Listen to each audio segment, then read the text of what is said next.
اسلامی تعاون تنظیم کی ایگزیکٹو کمیٹی نے مسئلہ فلسطین اور بیت المقدس کے حوالے سے تنظیم سے جاری کردہ تمام قراردادوں کو دہراتے ہوئے کہا ہے کہ مسئلہ فلسطین امت کا مرکزی مسئلہ ہے اور بیت المقدس اور دیگر مقدس مقامات کے ساتھ پوری دنیا کے مسلمان جڑے ہوئے ہیں کیونکہ مسجد اقصی مسلمانوں کا قبلہ اول اور تیسرا حرم ہے۔ ایک ہنگامی اجلاس کے بعد کمیٹی نے کہا کہ مقبوضہ مشرقی بیت المقدس عربی اور اسلامی شناخت رکھتا ہے اور یہ ریاست فلسطین کا دارالحکومت ہوگا۔ کمیٹی نے قابض اسرائیلی فورسز اور آبادکاروں کی جانب سے رمضان شریف کے مہینے میں بارہا مسجد اقصی کی بے حرمتی کی پرزور الفاظ میں مذمت کی۔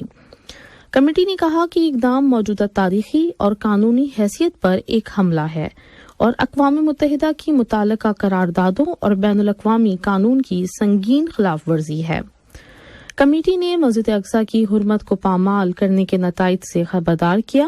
اسلامی تعاون تنظیم کی ایگزیکٹو کمیٹی نے زور دے کر کہا ہے کہ قابض اسرائیلی انتظامیہ کا مسجد اقصی کے کسی بھی حصے پر کوئی حق نہیں ہے اور مسلمان نمازیوں کو یہ حق حاصل ہے کہ وہ آزادی اور امن و امان کے ساتھ کسی بھی وقت بغیر کسی رکاوٹ یا تشدد کے وہاں نماز ادا کر سکتے ہیں۔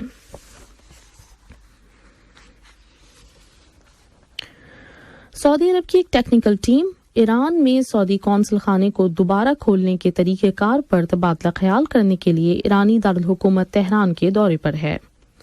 ناصر بن اوس الغنوم کی قیادت میں سعودی وفد نے ایران کی وزارت خارجہ میں پروٹوکول کے ڈائریکٹر جناب ہناردوست سے ملاقات کی۔ سعودی ٹیم کے صدر نے پرتپاک استقبال اور ان کی ٹیم کے ایران پہنچنے کے لیے درکار کارروائیوں کو آسان بنانے پر شکریہ ادا کیا، جبکہ ایرانی اہلکار نے کہا کہ ان کا ملک سعودی ٹیم کو ہر ممکن سہولیات دینے کے لیے پوری طرح تیار ہے۔ سعودی عرب کی خبر رساں ادارے واس نے کہا کہ یہ دورہ چین، سعودی عرب اور ایران کے سہ رکنی معاہدے پر عمل درآمد کے ضمن میں کیا جا رہا ہے۔ ایران کے وزیر خارجہ جناب حسین امیر عبداللیان نے آذربائیجان کے وزیر خارجہ جناب جیہون پیراموف کے ساتھ ٹیلی فون پر بات چیت کی، جس کے دوران دونوں ملکوں کے باہمی تعلقات اور خطے کے مسائل پر غور کیا گیا۔ دونوں وزراء نے موجودہ بحرانوں سے نکلنے کے لیے دستخط شدہ مفاہمتوں کے متعلق تبادلہ خیال کیا اور دو طرفہ احترام، بہتر ہمسائیگی اور دونوں ملکوں کی خود مختاری اور سالمیت کے احترام کی ضرورت پر زور دیا۔ تیونس کی حکومت نے اعلان کیا ہے کہ اس نے 231 غیر قانونی تارکین وطن کو ڈوبنے سے بچا لیا ہے۔ نیشنل گارڈز کے ایک بیان کے مطابق کوسٹ گارڈ نے ملک کی سمندری حدود کو پار کرنے کی 5 کوششیں ناکام بنا دیں اور 231 غیر قانونی تارکین وطن کو ڈوبنے سے بچا لیا، جن میں 172 افراد کا تعلق افریقی صحرا کے جنوب میں واقع ملکوں سے ہے۔ یاد رہے کہ تیونس سال رواں کے پہلے 3 مہینوں میں 14,000 سے زیادہ غیر قانونی مہاجرین کو ڈوبنے سے بچا چکا ہے۔ افریقی صحرا کے جنوب میں واقع ملکوں سے آنے والے مہاجروں کے لیے تیونس ایک اہم پوائنٹ ہے جہاں سے وہ یورپی ملکوں بالخصوص اٹلی کی طرف غیر قانونی ہجرت کرتے ہیں۔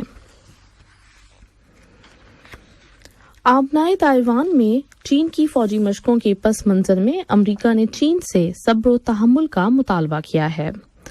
ایک بیان میں امریکی وزارت خارجہ نے کہا کہ چین کے ساتھ رابطے کے چینلز کھلے ہیں۔ وزارت نے بیجنگ سے صبر و تحمل اور موجودہ صورتحال کو نہ بدلنے کا مطالبہ کیا ہے۔ امریکی بیان میں مزید کہا گیا ہے کہ امریکہ کو یقین ہے کہ خطے میں امن اور استحکام کو یقینی بنانے کے لیے دونوں ملکوں کے پاس وافر وسائل اور ضروری صلاحیتیں موجود ہیں اور ایشیا میں امریکہ اپنی سیکورٹی ذمہ داریوں کو پورا کرنے کے لیے تیار ہے۔ اس سے قبل چین نے اعلان کیا تھا کہ اس کے فوجی دستے آبنائے تائیوان میں 3 روزہ فوجی مشقیں کر رہے ہیں۔ یہ مشقیں تائیوان کی صدر محترمہ سائی اینگ وین کے دورے امریکہ سے واپسی کے 1 دن بعد شروع کی گئی ہیں۔ جزیرہ نما کرائمہ میں روس نواز انتظامیہ نے اعلان کیا ہے کہ اس نے یوکرین کے ایک میزائل کو مار گرایا ہے، جس کا نشانہ کرائمہ کے مشرقی ساحل پہ واقع ایک شہر تھا۔ یوکرین نے ایک بار پھر اس تجویز کو مسترد کر دیا ہے کہ وہ جنگ بندی کے بدلے کرائمہ کی زمین سے دستبردار ہو جائے، یاد رہے کہ یہ تجویز برازیل کے صدر لولا دی سلوا کی جانب سے دی گئی تھی۔ بورکینا فاسو کے شمال میں واقع 2 دیہاتوں پر کیے گئے حملے میں 44 افراد ہلاک ہو گئے ہیں۔ حکومت کا کہنا ہے کہ حملہ کراکو اور تون دوبی نامی دیہاتوں پر کیے گئے۔ تاحال حملہ آوروں کی شناخت نہیں ہو سکی ہے، البتہ حکومت نے حملے کی ذمہ داری مسلح گروپوں پر عائد کی ہے۔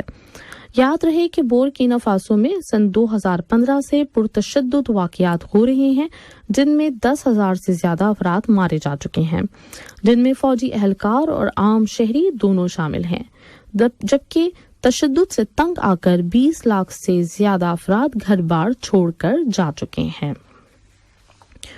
اور اب کچھ خبریں کھیل کی دنیا سے۔ انڈین پریمیئر لیگ کے 12ویں میچ میں کل چنئی سپر کنگز نے ممبئی انڈیز کو 7 وکٹوں سے ہرا دیا۔ یہ مقابلہ ممبئی کے وانکھیڑے اسٹیڈیم میں کھیلا گیا۔ میزبان ٹیم ممبئی انڈیز نے پہلے کھیلتے ہوئے مقررہ 20 اوور میں 8 وکٹوں پر 157 رنز اسکور کیے۔ ایشان کشن اور ٹیم ڈیوڈ نے بالترتیب 32 اور 31 رنز بنائے۔ جواب میں چنئی سپر کنگز کی ٹیم نے یہ ہدف 18.1 اوور میں ہی 3 وکٹیں کھو کر حاصل کر لیا۔ ریحا نے 27 بالوں پر 3 چوکوں اور 7 چوکوں کی مدد سے تیز رفتار 61 رنز اسکور کیے اور ان کو میچ کا بہترین کھلاڑی قرار دیا گیا۔ کل ہی کھیلے گئے ایک اور مقابلے میں راجستھان رائلز نے دہلی کیپٹلز کو 57 رن سے شکست دی۔ راجستھان نے پہلے کھیلتے ہوئے 4 وکٹوں پر 199 رنز اسکور کیے۔ اوپنر جسوال نے 31 گیندوں پر 60 رنز اور بٹلر نے 51 بالوں پر 79 رنز بنائے۔ 200 کے ٹارگٹ کا پیچھا کرتے ہوئے دہلی کی ٹیم مقررہ 20 اوور میں 9 وکٹوں پر صرف 142 رنز ہی بنا سکی۔ آج گجرات ٹائٹنز کا مقابلہ کولکتہ نائٹ رائڈرز سے اور سن رائزرز کا مقابلہ پنجاب کنگز سے ہوگا۔ سری لنکا اور نیوزی لینڈ کی کرکٹ ٹیموں کے درمیان تیسرا T20 انٹرنیشنل میزبان نیوزی لینڈ نے 4 وکٹوں سے جیت لیا۔ اس فتح کے ساتھ ہی یہ سیریز بھی 1 کے مقابلے 2 میچ سے نیوزی لینڈ نے اپنے نام کر لی۔ پہلے کھیلتے ہوئے مہمان سری لنکا نے 6 وکٹوں پر 182 رنز اسکور کیے۔ نیوزی لینڈ کے بلہ بازوں نے 183 رنز کا ہدف 1 بال رہتے مکمل کر لیا۔ اسپینش فٹ بال لیگ لا لیگا کے ایک مقابلے میں کل ویا رائل نے اپسٹ کرتے ہوئے ریال میڈرڈ کو 2 کے مقابلے میں 3 گول سے شکست دے دی۔ یہ لا لیگا کا 28واں راؤنڈ ہے۔ اس شکست کے بعد ریال میڈرڈ کے پوائنٹ 59 ہیں اور وہ دوسرے نمبر پر ہے، جبکہ 47 پوائنٹ کے ساتھ ویا رائل اب 5ویں نمبر پر آ گیا ہے۔ بارسلونا 71 پوائنٹس کے ساتھ پوائنٹ ٹیبل پر ٹاپ پوزیشن پر ہے۔ اسلام آباد پولیس نے نیوزی لینڈ کرکٹ ٹیم کے دورہ پاکستان کے دوران ٹیم کو سیکورٹی فراہم کرنے سے معذرت کر لی ہے اور کہا ہے کہ اسلام آباد پولیس کو سیکورٹی کے لیے درکار وسائل مہیا نہیں کیے گئے ہیں۔ جیو نیوز نے کہا کہ ذرائع کے مطابق سیکورٹی کے لیے وسائل اور اخراجات کی فراہمی PCB کی ذمہ داری ہے۔ یاد رہے کہ پاکستان اور نیوزی لینڈ کے درمیان اپریل اور مئی کے مہینوں میں پہلے T20 اور پھر 1 ڈے سیریز کھیلی جانی ہے۔ آج کا پہلا نشریہ ختم ہونے سے پہلے اہم خبروں کا خلاصہ ایک بار پھر پیش خدمت ہے۔ مقبوضہ مغربی کنارے کے شہر کلکیلیا کے مشرق میں واقع قصبے اوزون میں قابض اسرائیلی فورسز کے ساتھ جھڑپوں میں اسرائیلی فائرنگ سے ایک فلسطینی نوجوان شہید ہو گیا۔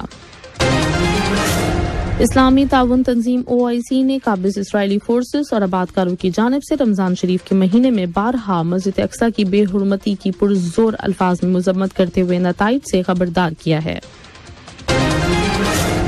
آبنائے تائیوان میں چین کی فوجی مشقوں کے پس منظر میں امریکہ نے چین سے صبر و تحمل اور موجودہ صورتحال کو تبدیل نہ کرنے کا مطالبہ کیا ہے۔ اور انڈین پریمیئر لیگ کے کل چنئی سپر کنگز نے ممبئی انڈیز کو 7 وکٹوں سے اور راجستھان رائلز نے دہلی کیپٹلز کو 57 رنوں سے ہرا دیا۔ اسی کے ساتھ اردو ریڈیو قطر FM 107 سے آج کا پہلا نشریہ اپنے اختتام کو پہنچا۔ News editor Ubaid Tahir, studio operator Jabir اور اسٹوڈیو سے انتخاب عالم و مہوش خان کو دیجیے اجازت۔